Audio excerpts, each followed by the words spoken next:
Hoje, então, venho falar-vos sobre como conectar a ciência com a sociedade e abordar alguns exemplos de práticas de comunicação de ciência. E não podemos falar de comunicação de ciência sem falar um bocadinho. Então, não podemos falar de comunicação de ciência sem falar da história da comunicação. E a história da comunicação começou muito antes de aparecer o Homo sapiens sapiens. Não sei se vocês sabem, nós temos os últimos registros e os últimos dados dizem que o Homo sapiens sapiens terá aparecido ali mais ou menos há 300 mil anos antes de Cristo, segundo os últimos dados. Antigamente dizíamos que era só 200 mil anos, agora já temos provas que foi há 300 mil anos, mas muito antes nós tínhamos uns hominídeos que se chamavam ardipithecus, que são os ancestrais dos australopithecus, e eles já começaram a sua comunicação oral. E isso é muito interessante porque já começou a haver aqui uma narrativa e um diálogo.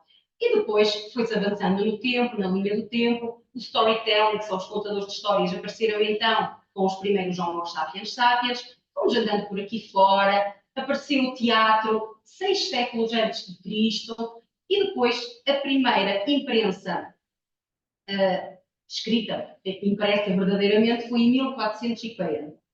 Andando um bocadinho mais para a frente, principalmente vocês todos que são tão jovens não se lembram, mas, por exemplo, eu lembro perfeitamente, eu cresci sem telemóvel, não é? E os telemóveis começaram a aparecer, os portáteis, não é? Telemóveis em 1983, fomos continuando, as redes sociais em 2002, e agora, mais recentemente, em 2017, algo que vocês conhecem muito melhor que eu, que é a inteligência artificial, a Internet of Things, a Virtual Reality, tudo isso desde 2017. E porquê é que eu trouxe aqui esta história da comunicação? Porque muitas vezes nós temos ideias erradas, e esta imagem que eu vos estou a apresentar é verdadeiramente errada, sobre o que será a evolução, não é? Muitas pessoas e muita gente erradamente, ainda hoje vamos às escolas e há pessoas que acham que nós descendemos dos macacos. E nós temos um ancestral comum. Nós não somos esta imagem que está aqui representada. Nós somos muito mais algo desta natureza. Ou seja, nós não vimos só do pai, do avô e do bisavô. Nós somos o produto de toda esta árvore genealógica da nossa família, não é? Os primos de segundo grau, os irmãos, os pais, os 4 avós, os 8 bisavós, e do lado direito acontece a mesma coisa. Isto não foi o peixinho que saiu da água, e depois se tornou um anfíbio, um mamífero, e depois apareceu o ser humano. Nada disso. Nós temos ancestrais comuns, ou seja, é como se de facto nós e, por exemplo, um chimpanzé tivéssemos um avô comum. E a linha evolutiva permitiu que um evoluísse para um lado e os homens para o outro. Claro que isto muitas vezes, nós até podemos estar a explicar isto muito bem, mas nós temos muitos vieses cognitivos, ou seja, nós temos muitos preconceitos que, obviamente, eu não vou estar a falar destes todos, mas é só para vocês terem uma ideia, como nós temos ideias preconcebidas e por isso é que é tão difícil, às vezes, nós fazermos comunicação de ciência. Eu vou-vos dar só aqui um exemplo que foi o que me saltou logo à vista, porque eu própria fumei durante 20 anos. Aqui na heurística da disponibilidade, todos nós temos a tendência a dizer que, se fumarmos, dizemos que fumar não faz mal, porque todos nós conhecemos um velhinho que fumava 3 maços de tabaco e viveu até aos 90. Não é? Isto é uma coisa enviesada, não é? Por exemplo, o conservadorismo, vamos falar aqui um bocadinho mais à frente. Por exemplo, os acidentes de carro. Nós, quando pensamos em grandes acidentes, pensamos logo em acidentes de avião. Estão muito associados ao nosso medo de voar, é algo muito impactante, quando acontece nunca sobrevive ninguém. Mas a probabilidade de haver um acidente de avião é tão pequenina, comparada com a quantidade de acidentes de carro que existem todos os dias. E nós entramos no nosso carro todos os dias e nem sequer pensamos nisso. Não é verdade? O que é que isto importa para a comunicação de ciência? Ou então, por exemplo, aqui a percepção seletiva. É muito interessante, se tiverem adeptos do Porto e adeptos do Benfica, e se lhes disserem para eles descreverem o jogo, os do Benfica vão dizer, os do Porto fizeram não sei quantas faltas, e os do Benfica vão dizer exatamente o contrário. Viram o mesmo jogo, mas interpretam de maneiras diferentes. Isto é a nossa percepção seletiva. Ou mesmo aquele viés do sobrevivente.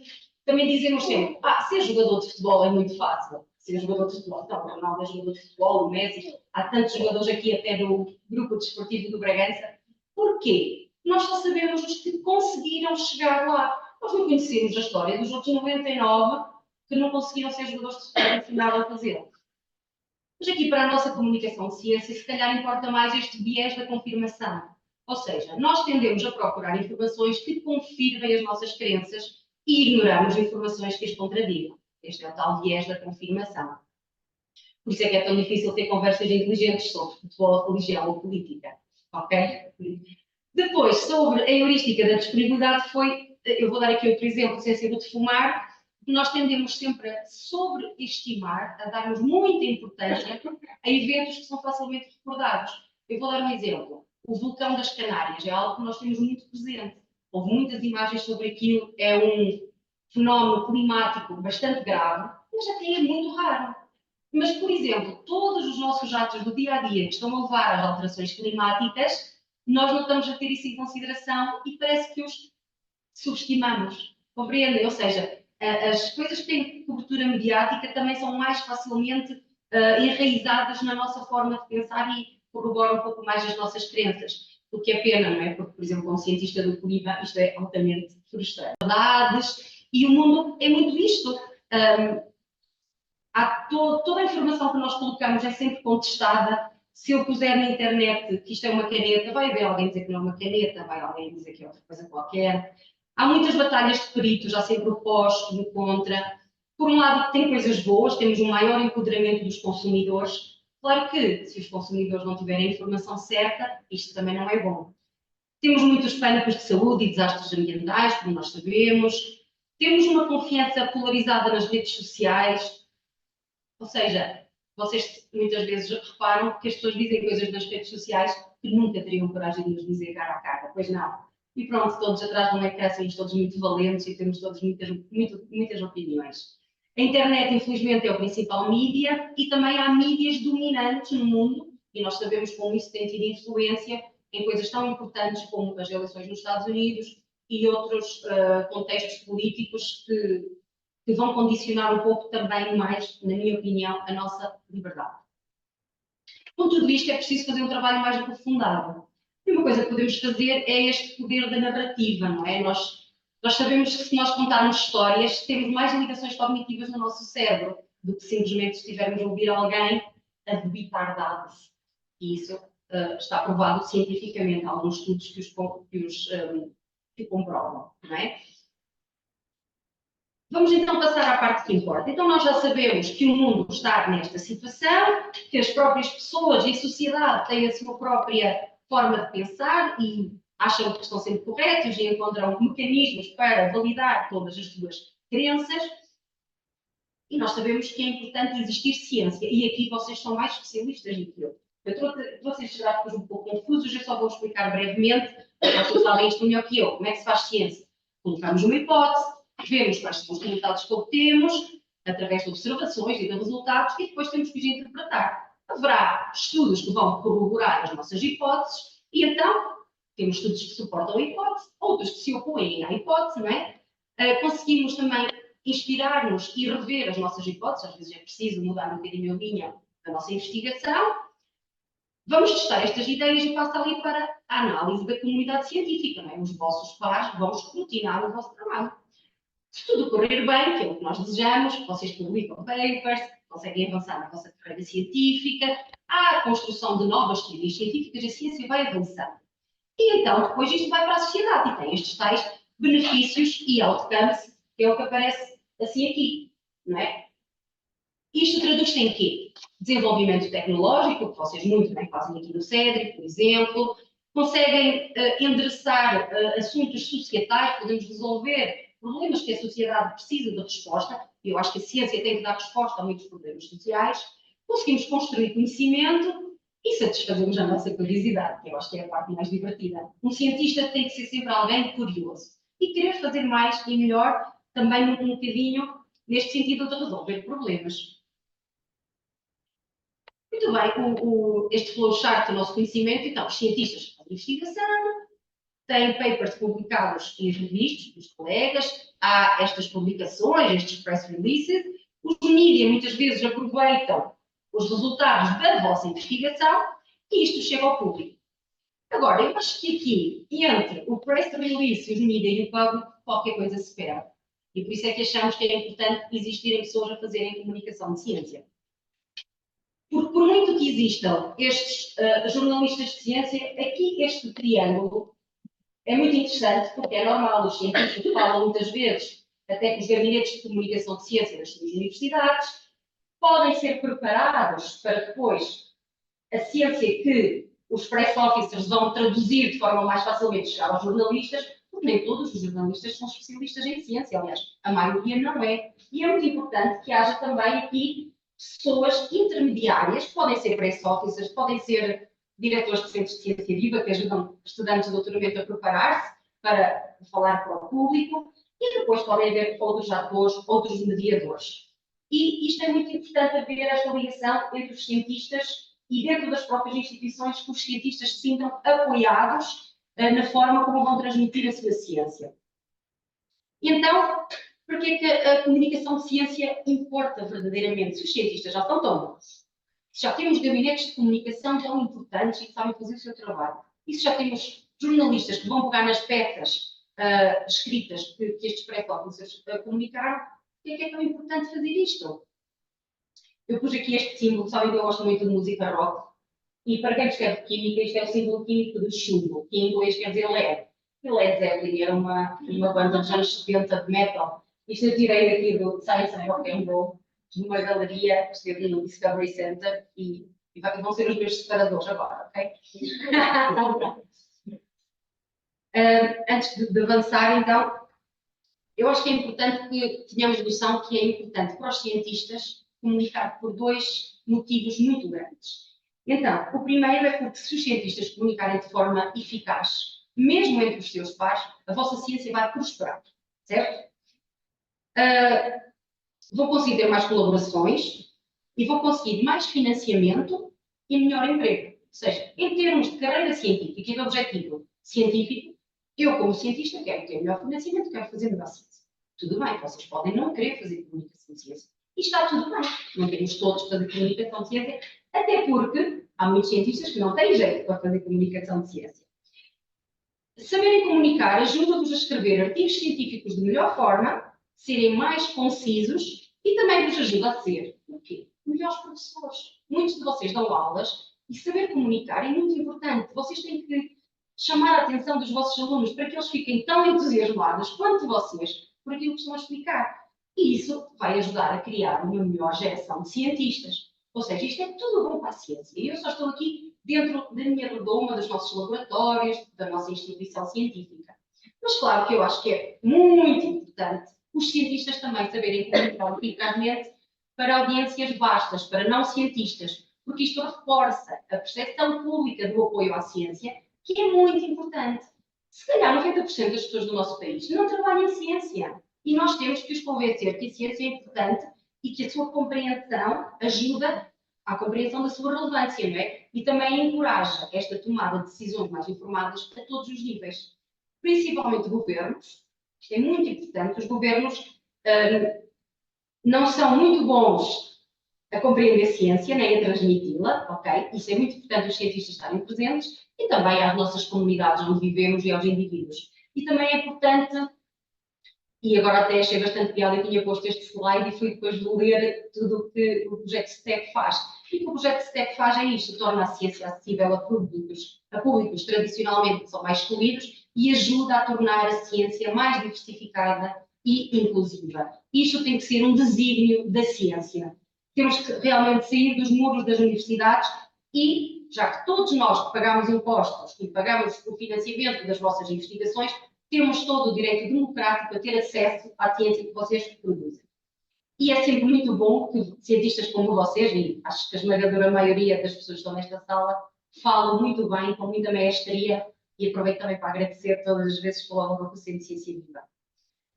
Vamos então definir o que é comunicação de ciência de uma forma muito simples. A Mónica Mosher, uma vez no blog da Scientific American, escreveu que a comunicação de ciência é qualquer atividade que envolva uma pessoa a transmitir informação de ciência a outra. Podem ser artigos revistos por pares científicos e pode ser um tweet no Twitter, ok? Há também aqui uma parte que eu vou passar um bocadinho à frente, que também há o ABC, o AIOU, desculpem, da comunicação de ciência, mas isto está em inglês, eu vou só dar aqui uma chega. É importante estarmos cientes, este awareness é muito importante da Science Communication, não é? Se temos estudo em comunicação de ciência, é importante nós conhecermos a ciência que vamos comunicar, pelo menos a maioria dos seus aspectos, tem que proporcionar ao nosso público divertimento e tem que proporcionar uma resposta afetiva. Nós dizemos isto há muitos anos, mas a Science Communication é head-on, hands-on e heart-on. Temos que ter cabeça para saber de ciência e perceber o que vamos transmitir.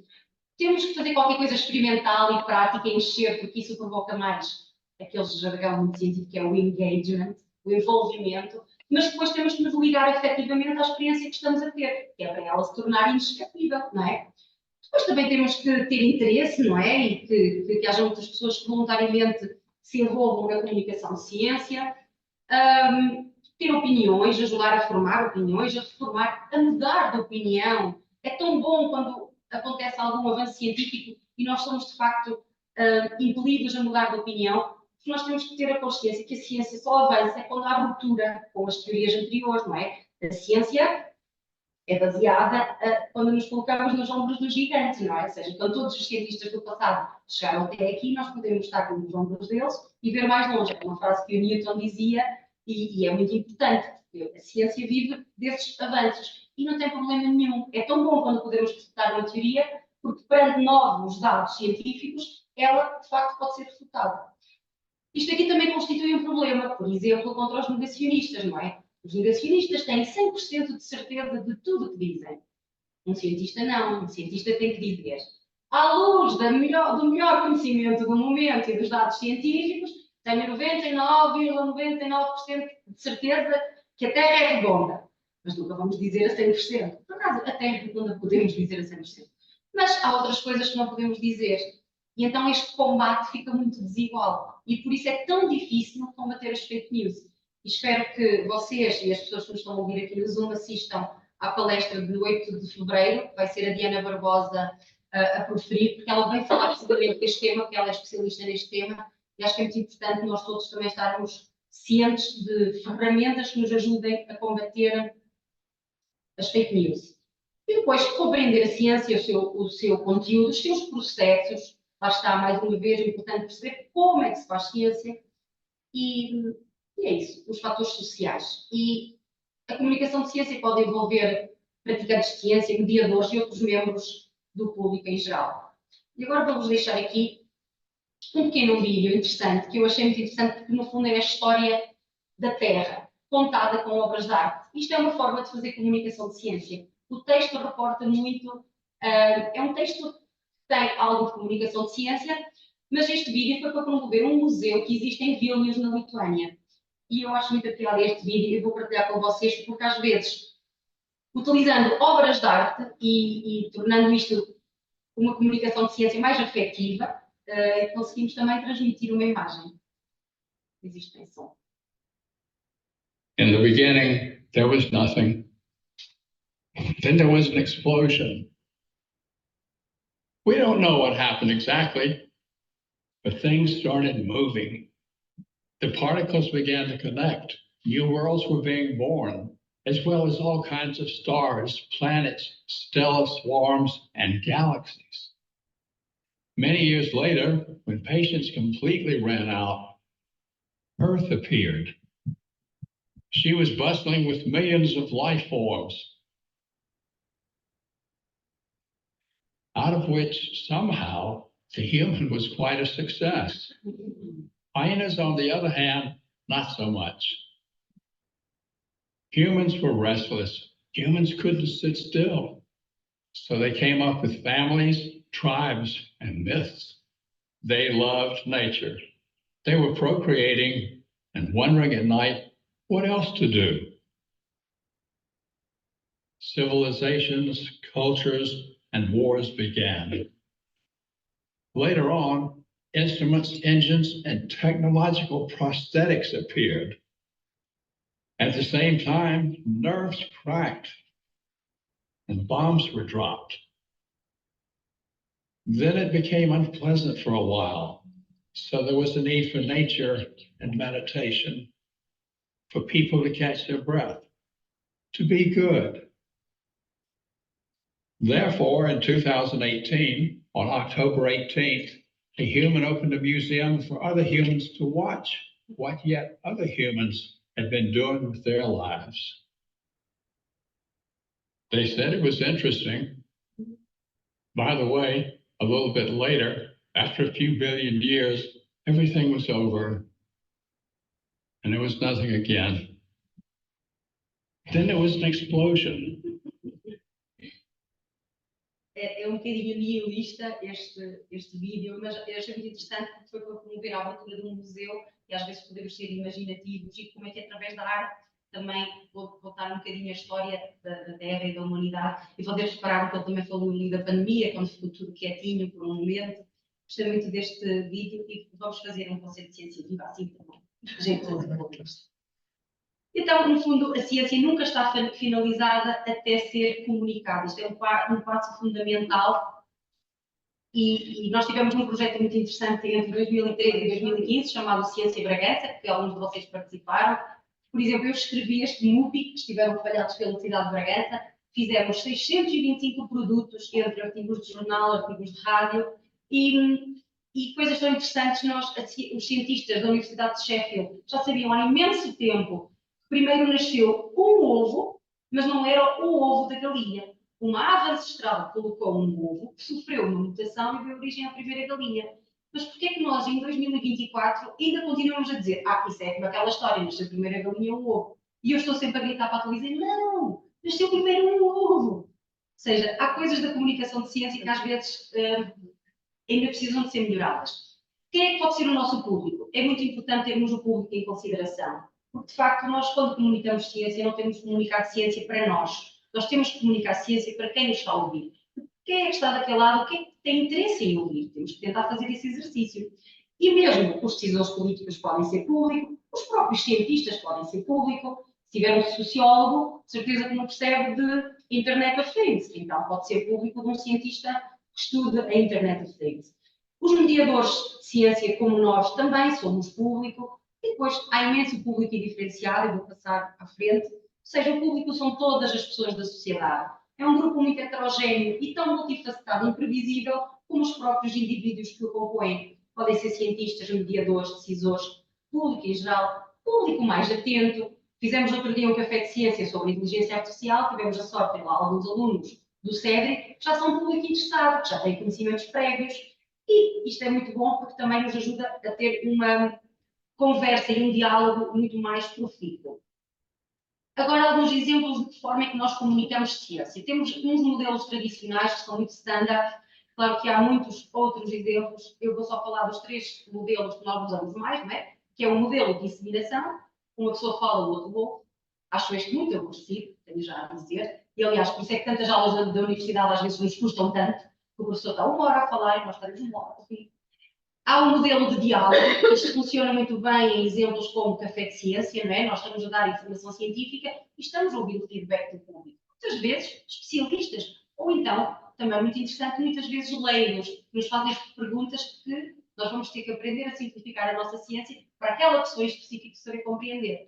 E depois há um modelo participativo, que é muito, muito importante e agora até está muito em voga. No fundo é a participação pública, o que nós chamamos de participação pública, e também a ciência cidadã.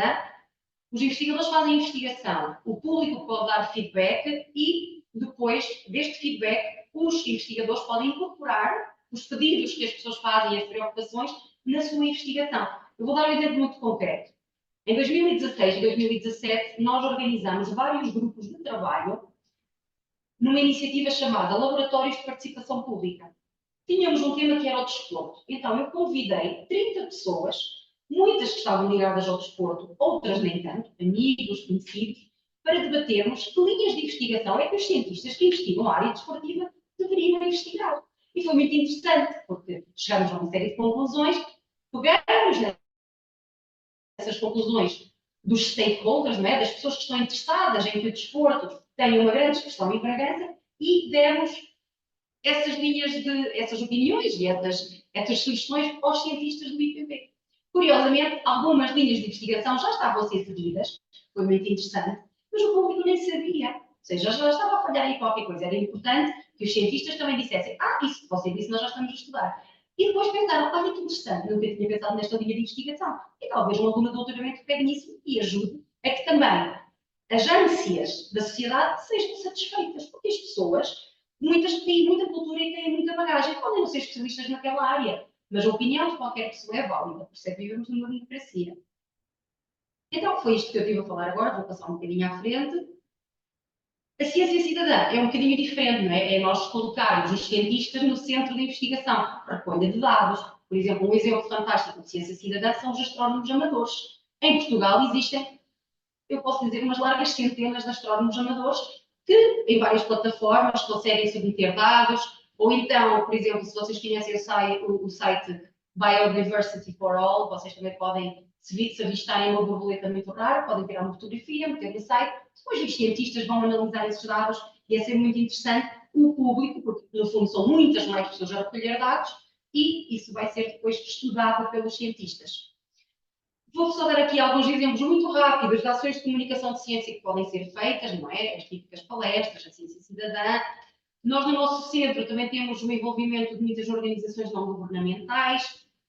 É muito bom porque também materializamos, mais uma vez, o que eu estava a dizer, as preocupações da sociedade na investigação e na inovação, até muitas vezes por questões de ética. É bom porque criam-se relações de colaboração muito duradouras entre instituições de investigação, não é? Vocês são cientistas, têm muitas universidades e outros politécnicos nacionais e internacionais com quem trabalham. Nós fazemos muitas saídas de campo, porque a melhor forma de preservar é, sem dúvida, conhecer, não é? E também pode ajudar a uma melhor proteção e até a rentabilização, já que vivemos num mundo tão capitalista. Estas sessões participativas são muito importantes e, sem dúvida, para mim, o envolvimento dos investigadores é central. Nós, sem cientistas, não comunicamos ciência. Nós precisamos dos cientistas para eles fazerem ciência e precisamos que eles sejam disponíveis para nos contar a ciência que fazem. E a Ciência Viva tem esta longa história de 25 anos. Temos uma tradição muito grande de envolver cientistas em todos os eventos que nós fazemos, sempre que é possível, e queremos construir estas relações de confiança, porque os cientistas, felizmente, ainda são vistos como uma autoridade e isso deixa-nos muito satisfeitos. No Centro de Ciência Viva fazemos grandes atividades que eu não tive coragem de pô-las todas, por só aqui algumas, fazemos oficinas para crianças, para séniores, atividades de astronomia, temos projetos, temos a Escola de Ciência Viva, exposições para comunicar a ciência, cafés de ciência, clubes de ciência viva, uma grande panóplia de atividades, e o objetivo é este, é olhar a mesma coisa, mas descobrindo coisas novas. Eu sempre que vou para o campo, a professora Milka descobre uma abordagem nova de comunicar ciência. Ou então, quando vamos com um participante e ele descobre que aquele cogumelo toda a vida apanhou com os avós e com os pais, afinal tem propriedades nutracêuticas ou se é algo mais exótico. Estáis todos bem? Só para aqui um cheque. Não dá ninguém a desejar, não? Está toda a gente bem, deixem-me só ver um bocadinho de água. Eu pus este slide aqui no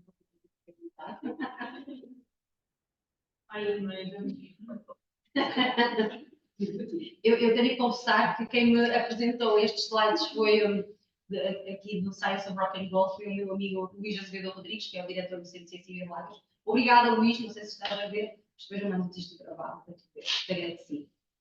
Na nossa estratégia de comunicação, e também já estamos quase a acabar, mais a nível de comunicação, e já tendo sido feito o trabalho de saber que conteúdo científico é que nós vamos transmitir e de perceber a ciência que vamos fazer, depois temos que organizar a parte comunicacional da nossa atividade. Temos que criar suportes gráficos, audiovisuais, textos para redes sociais, site, press releases, etc. Tem que ser para vários formatos, não é? Vocês sabem que os tamanhos, vocês que são, então, que usam o social media sabem muito bem que os formatos são muito importantes para as diferentes plataformas. Os press releases estarem já prontos quando a atividade está pronta a sair e depois distribuir, divulgar, redes sociais, mail lists, etc.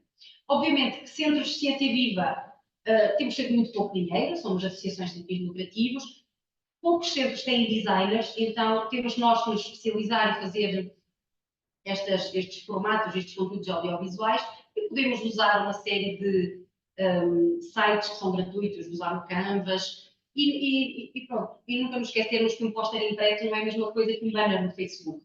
Ter essa sensibilidade, porque se trabalhamos em comunicação de ciência, também temos que ter o brio de dar o exemplo de tentar comunicar bem a ciência.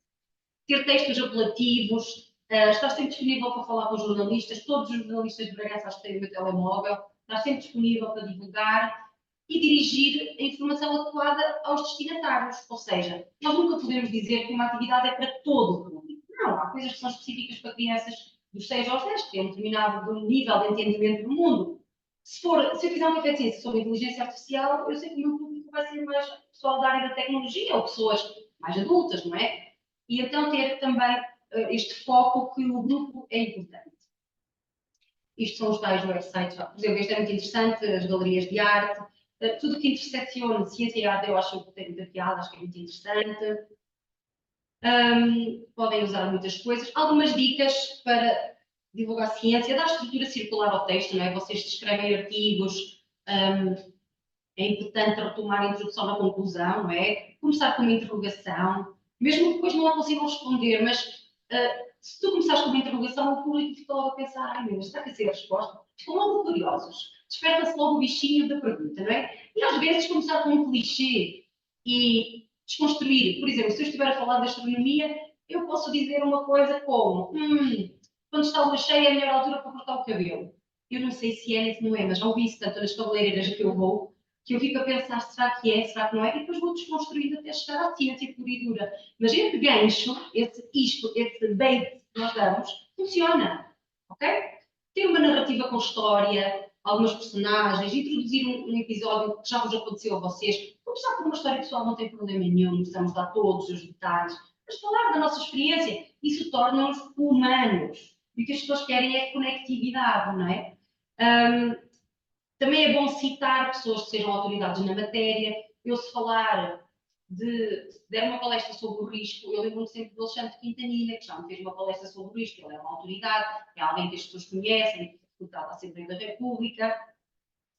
E depois ter interrogações retóricas, analogias, se forem inusitadas, quanto mais inusitadas, melhor, não tem problema nenhum. Nós, quando chegarmos ao final, vamos pôr a ciência toda direitinha e séria, como se quer, mas sem ser aborrecida. Ditados, provérbios. Por exemplo, eu vou-vos fazer uma pergunta. Eu pus aqui este título que chama-se assim: as mais altas, as mais largas, as maiores e as mais velhas. O que é que vocês acham que eu estava a falar quando isto é um artigo de jornal que eu escrevi há uns anos? O que é que vocês acham que eu estava a falar? Árvores, muito bem! Vocês são excelentes alunas. Eu perguntei a uns colegas meus que não são cientistas e todos disseram que eram de mulheres. Ok? Inventamos. Estão a ver? Deixa eu ver se isto abre. Não sei se dá para abrir e botar para trás. Pronto. Artigos de comunicação de ciência que podemos escrever no jornal. É muito fácil, é muito interessante e acho que é algo que qualquer pessoa pode fazer, incluindo os cientistas. Ok? Recorrer ao humor, trocadilhos. Aqui, ter um bocadinho de cuidado com o humor. A mim já me aconteceu várias vezes, contra mim falo. Eu, às vezes, quando estou um bocadinho mais nervosa, faço mais piadas de forma normal. É um bocadinho a minha personalidade.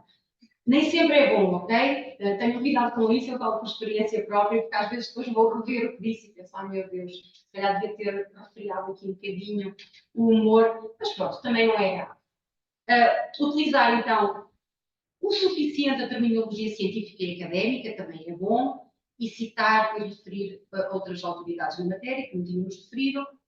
E ser pessoal a falar, usar a primeira pessoa. Todas as histórias que eu vos estou a contar também têm muito a ver com o trabalho que eu faço. E também relacionar o presente com o passado ou com o futuro. Este enquadramento histórico é muito importante, é muito importante. Eu escrevi também outro artigo sobre a hereditariedade e os genes herdados, que é só um artigo de comunicação de ciência, não tem dados científicos pesados, mas as pessoas gostam de ler. Afinal, se calhar eu tenho os olhos verdes, ninguém, o meu pai e a minha mãe não têm, mas se calhar veio lá outro gene mais antigo. Coisas simples que as pessoas gostam de saber. E evitar jargão. Por favor, não usem uma palavra super difícil e agora estas duas meninas da frente vão olhar para mim e ficar chateadas. Eu, a primeira vez que ouvi a palavra anticolestémico, pensei que era que alguém estava a espirrar e disse antinho. Porque realmente é tão difícil, se nós chegarmos numa plateia e dissermos este composto tem uma propriedade anticolestémica. Eu demorei um bocadinho a perceber que era anticolesterol, que podia ajudar a baixar o colesterol. Mas dito assim, tão à vontade por um cientista, às vezes não é perceptível, ok? Podem dizer, mas depois explicam, ok? Acho que é importante. Por exemplo, o que é que nós fazemos no PubHD? Nós fazemos isto. Antes do PubHD, tentamos que os investigadores organizem o que é que querem dizer e dentro do que querem dizer, o que é que o público quer saber. Isto é muito importante. E o que é que vocês querem que as pessoas se lembrem da vossa apresentação? Depois, quando estão a organizar a apresentação oral, este evento, o Public Speed, não tem recursos a meios digitais, é só falar. E então, falem o menos possível, menos é mais. E há pouco eu falei isso com a Maria de Fátima, as pessoas às vezes sabem mesmo muito pouco sobre o assunto que nós estamos a falar. Porque se nós estamos a fazer doutoramento numa coisa, é obviamente que vocês são provavelmente, à exceção dos vossos orientadores, as pessoas que mais sabem sobre aquele assunto. E então é mesmo importante perceberem que as pessoas sabem mesmo muito pouco sobre o assunto. E depois, se as pessoas quiserem saber mais, vocês podem ter uma conversa no final e aprofundar e mandar um e-mail. Mas no momento de fazer o evento, pensem qual é a coisa mais importante que o vosso público quer aprender. E essa coisa deve ser dita num minuto. Ok? Se tem 10 minutos para falar, a mensagem principal passa num minuto.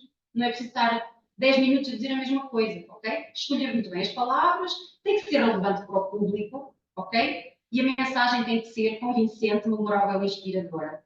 Como é que isso se consegue? Vocês têm que falar no coração. Eu sei que isto pode parecer um bocadinho hipster, mas não é, ok?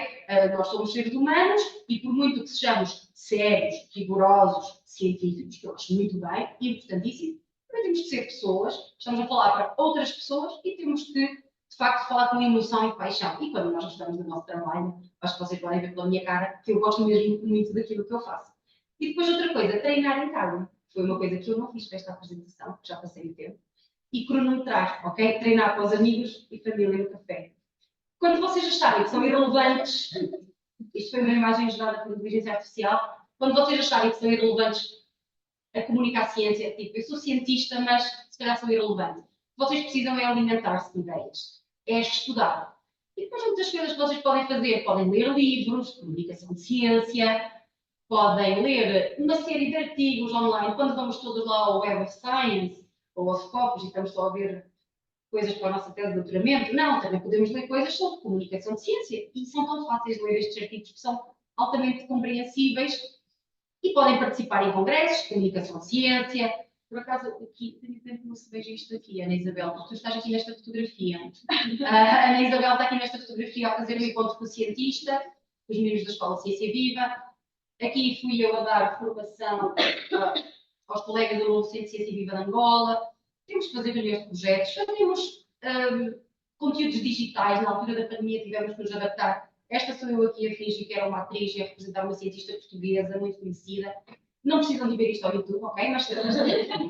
Mas está lá. E foi a nossa equipa, imagina, isto é a minha professora Jacinta que fez de Alice Bob. Cientistas que nunca foram reconhecidas porque na época que viviam o patriarcado ainda era muito superior e nós fizemos esta rúbrica para enaltecer mulheres cientistas estrangeiras e portuguesas. Okay? Então o que é preciso fazer? É praticar, praticar, praticar. Quanto mais comunicação de ciência fazemos, melhor. E já não vou passar à frente.